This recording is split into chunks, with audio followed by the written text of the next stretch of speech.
Hello, magandang tanghali mga kananay, mga katatay.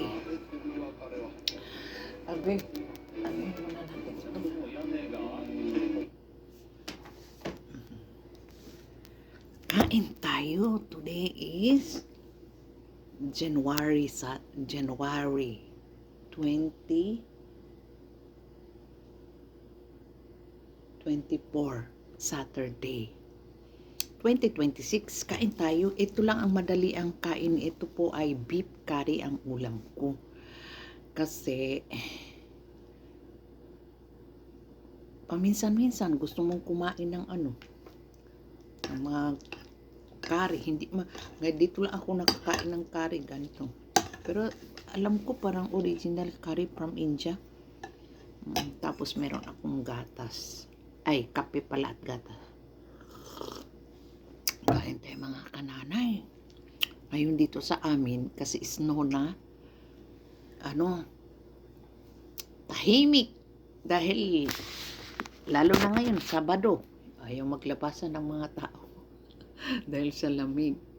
Buti nga, hindi pa masyado, ewan ko lang, sana hindi na yung mataas talaga, yung sa harap namin, minsan nagbibideo ako dyan, di ba, yung may gasoline stand, may convenience dyan sa harap. Minsan yung sa harap namin na gasoline stand, minsan hindi ko na makita dahil sa sobrang yun, siguro mga 3 years ago.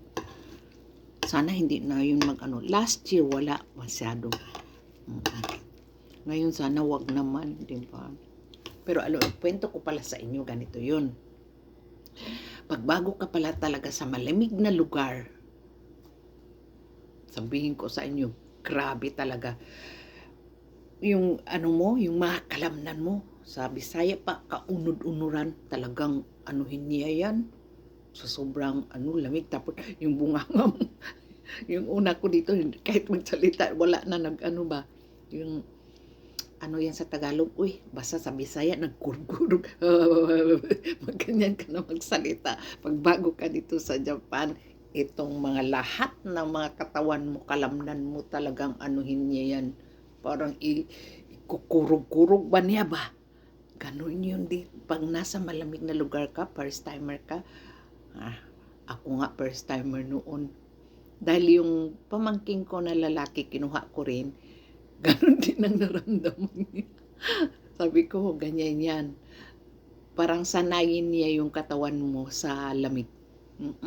Grabe talaga, ganyanin talaga niya. Tapos yung bunga mo, magsalita ka. Ganyan talaga. Yun na-experience ko ba sa snow. Ayan mga kananay, kain tayo. Yan lang po.